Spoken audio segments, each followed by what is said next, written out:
All right, man. Let's talk about Michigan defeating Maryland and kind of do some Ohio State preview. Check out the college sports playlist. Thumbs up the video, share the video, subscribe to the channel. Appreciate the love and support. And maybe I might do a live Michigan Ohio State game this week. I think also you got the Iron Bowl. You got a few rivalry games. The Army and Navy play. Shit, keep going on and on. All right, so we have Maryland here, who now go to 5-6, coming in where they was 4-5, and the main offensive coordinator, Alabama.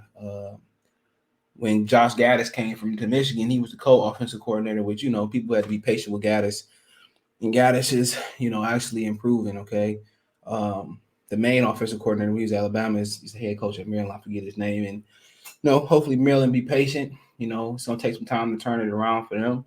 And he got Tua, little brother over there, if you was wondering. But it's gonna take some time, bro. And yeah, I mean, Michigan scored all three phases, man. Special team, defense, and offense. And McCarthy just continues to amaze with his ball placement, his arm. You wonder why he ain't in the game. People talking about fumbles and stuff.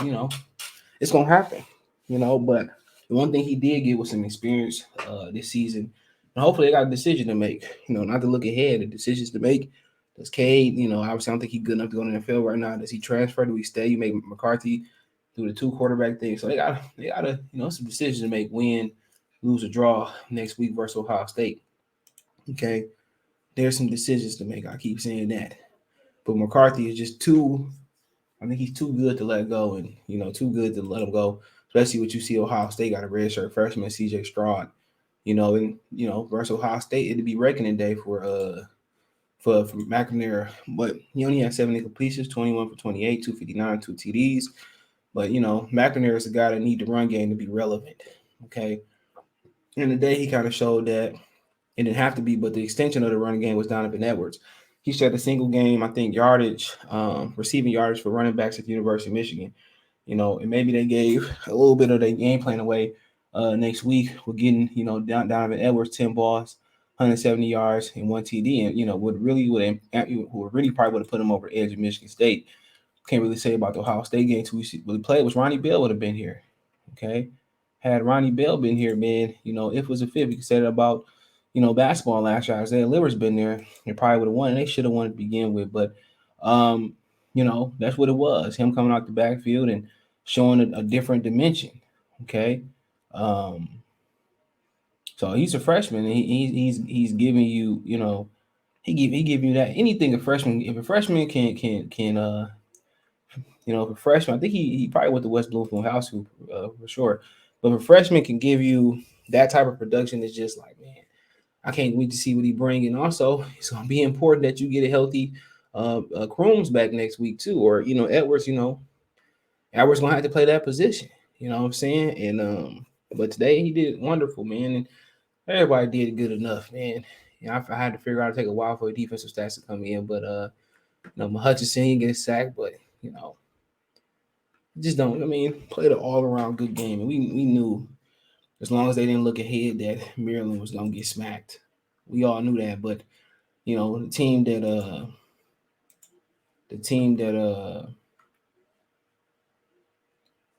the team that we want to see, want to win is this one. Like I'm not I'll be rooting for Michigan sometimes secretly it feel like, but like I said before, man, I'm just at the point where like, man, I had to pull my complete support from them. Man, I had to be neutral, which I'm neutral when talking about Michigan State. I'm just being neutral over the board. Like, man, Harbaugh, man, he didn't deserve to be there. He deserved to have been fired. But Charlie Bass said something that was very, very interesting. He said something very interesting. He said the Lions never gave somebody a shot, and they always was quick to fire somebody. And part of that, the fan base. So maybe giving Harbaugh a shot. I'd say this. They only giving him a shot because he's a Michigan man. That's the only reason why. They sat there and ran Rich Rodriguez the hell up out of here because he wasn't a Michigan man, and Harbaugh getting every benefit of the doubt. And if that shit that happened with Michigan State happen tomorrow, happen next Saturday, and he survived that, man. I don't know how the rest of y'all can continue to put your money and put your support, put your emotion, into this football team. If anything remotely like that happen next year, because remember, We didn't play Ohio State last year because of the COVID. We had a COVID outbreak, you know.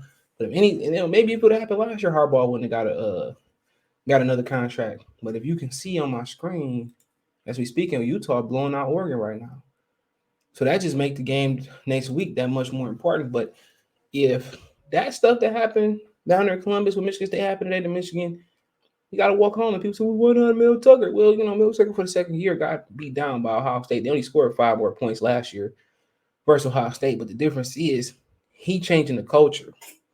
The reason that they having instant success in each Lansing is because of his culture changing. He's a great coach. He got to get his players there. Give him about 4 or 5 years, get his players in there, and then we can judge him, adequately. But also Michigan State don't want to make the same mistake they did with losing Nick Saban either. And that's their hurdle. Michigan not their hurdle. Ohio State, Michigan State hurdle. So, but if that happened in Michigan, totally different circumstance. You got a coaching Jim Harbaugh who on a year-by-year contract right now. He can be fired at any point. Then you're on the hot seat. They gave him a hiccup versus Michigan State. And now, if they lose by 1 or 2 points, I mean, I'm still it's hard for me to continue to support him if he can't get to a Big Ten championship. How long the Big Ten championship been around? We ain't been in it. Brady Hope got us to a Sugar Bowl at least. So my thing is, and that's before the college football playoffs came in, I believe. My thing is like, man, but fans gonna still support bullshit. People can start a YouTube channel about the most ignorant stuff ever. They can start and people gonna follow. You can put a niche however you want to put, even if it's 1 person, 10 person, 10,000, 10 million people following you. You can come up with the stupidest, niche, and it's gonna help. But like I said before, you look at the McNamara, he threw more than 12 touchdowns than he this year. Hell no, okay, that got to be a typo. K. McNamara threw more than 12, and that just show you. K. McNamara said more than 12. He threw more than 12. Let me double check that. Hell no, he had to throw more than 12. Y'all believe that? I don't believe that. Let me see. That's further proof to me. That's further proof that he shouldn't be quarterback, bro. Hold on, man. So I'm trying to see the touchdown. So he didn't throw touchdowns the first 2 games. He threw 1 versus Northern. He threw this rushing. My bad. I got to be. Hold on. Can we get the passing? Offensive stats. Okay, he threw 2 TDs in the first game, one in the third, 2 versus Wisconsin, that's 5, 2 versus Michigan State, that's 7. Make sure. So you had I'm all mixed up here. So you had 2, 3, 4, 5, 6, 7, 8, 9, 10, 11, 12. So yeah, he had 14 touchdowns. They just didn't update it right. 15, I think it is. Whatever it is. Okay, so he had 14 so far. So they didn't count the 2 he threw today. So, I mean, Jesus. Come on, man. He going, it ain't like he was injured. He ain't even got half the touchdown CJ Stroud got. He's a redshirt freshman. Game manager. So, I mean, like I said before, man, Haskins, he almost got 1,000 yards. You got to remember he's sharing the backfield with Crooms. They got 38.4% chance. So they really ain't got much of a chance. 38.4 is good, but 61.6 is tremendous, man. So like I said tomorrow, if I had to give you, I'm gonna do some more coverage, but I had to give you way too early prediction for this. Man. I would honestly say Ohio State. I'll be comfortable saying Ohio State win this game by 20. Harbaugh after the game, they heard asked him about Ohio State. He kept it simple. But versus Michigan State, he showed me ain't nothing changed but the numbers on the range. From 2019 to 2021, that's the only thing that changed. And I expect Ohio State to go out there. I don't expect it to be close. Honestly, man. I mean, the biggest X factor is the defensive coordinator. How does he play Ohio State? Do we do like Michigan State, say man up and get torch? Do they mix it up with combination coverage as far as mixing zone and man, robber, single high, 2 man under? Do we mix it up? Do we play a cover three, a cover four? If you had to ask me personally, if we being real, I will with them little hook routes that they running and shit. I would probably say, man, cover four, cover two is what I'll be running. You know, when you got Hutchinson and Ojaba on the edges, they can create a pressure with the front four. I'll probably go to cover four, bro. Honestly, I'll probably go cover four, cover two.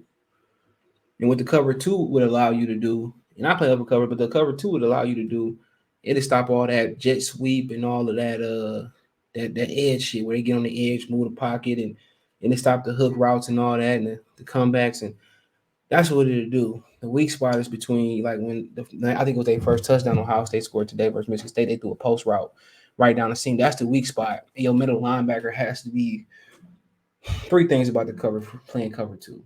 Okay. Those safeties have to be really good playing the deep half of the fields and be athletic. They have to be reactive.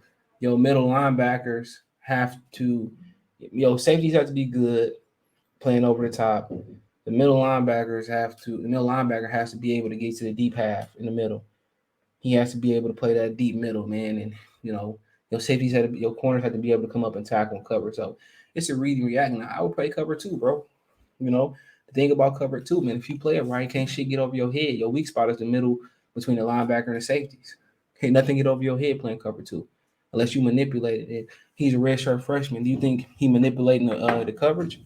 He could be with his legs, but he ain't manipulating the coverage where he looking people off. That's why the cover two is so deadly. In cover four, the same thing. You know what I'm saying? You got four playing deep coverage. You got the corners. In the base formation, they playing deep from the outside. And that's where your coverage. That's where two come from. Then four come in. The two deep safeties, they play in the deep halves of the field.